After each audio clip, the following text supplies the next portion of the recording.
seemed like a pretty fun fight. For Yeah. us, at least. Maybe was Yay. it fun for you? Yeah, it was fun. Jody was super tough. Thank you. She came forward a lot, and I felt like, especially after the first round, I was able to time my shots pretty well. I was able to time like punches and knees and shuck her off me. So I felt really good. I felt like we had like a solid game plan, and I felt like I was able to execute it. You look at things like betting odds and stuff like that. You know how big of a favorite you were in that fight? I think you were the biggest favorite on the card. Hey, so they still have faith in me. Cool. Fantastic, but I think it kind of also surprised some people too, because she's tough, and I'm sure you knew that she was tough coming in. Can you talk Yeah. about that a little bit? I think people just recognize my face. They've seen me since Tough, so that was like 5 years ago that I came onto the scene. And everyone remembers my fight with Andrade. Even though I lost, it was a scrap, and I was able to drop Andrade. So I think people see that when they see my name. And with Jody, she hasn't really made a big splash on the scene yet.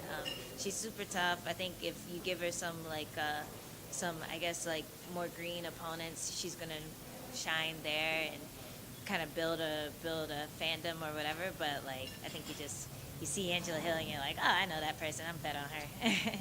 You obviously took this one pretty short notice, yeah. Yeah. Talk about that a little bit and like what that did in terms of getting ready for this thing, because you pick stuff up from what Jessica was planning for, or you just Yeah. all on your own? Yeah, Jessica had like the longest fight camp for her, just because the day of the fight back in, I think it was like mid-April, she twisted her ankle.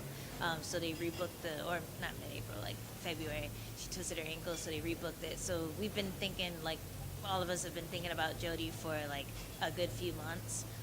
So I knew her style, I knew what I thought Jessica would be able to do to her, and a lot of those things kind of coincide with how I would attack her too. So like when I got the opportunity to fight her, I was just like, oh, okay, cool. I already have a vague idea of what I want to do, and we just went from there. Tell me a little bit about what you want next, what you want from here. Obviously, huge one for you. I mean, anytime you need to get one and you do, it's huge. Yeah. But what are you thinking about now for down the road? I'm just hoping this proves that, I'm always ready to fight. I stay active. I'm in the gym every day. I'm learning every day. I train hard. I don't have an off season. So even if I go on vacation for a week, I still come back ready to go. So I'm hoping this proves to the matchmakers, to, Dana and everyone that, like, if you need someone to come in, I'm the person to call. I'm your Huckleberry. I'm your Cerrone. Like, put me in. I'm ready. So would you prefer to have like a full nice 2.5, 3 month fight camp and get back in there like in the summer? I don't need that. I don't need that stress. No, I say it a lot, but like sometimes I feel like there's less pressure going into a short notice fight, just because I don't have a lot of time to dwell about it and think about that actual person. I'm just training and improving myself. So I'm not really thinking about, oh, what am I going to do to beat this person? I'm thinking about, how do I become the fighter that I want to be? So I even told my manager, like, hey, next time, just don't tell me I have a matchup. Just say, you got to fight this date. And then don't tell me who it is. But I'm joking. I want to know. But, yeah, either way, I'm ready to go. 8-week fight camp, 2-week fight camp, put me in.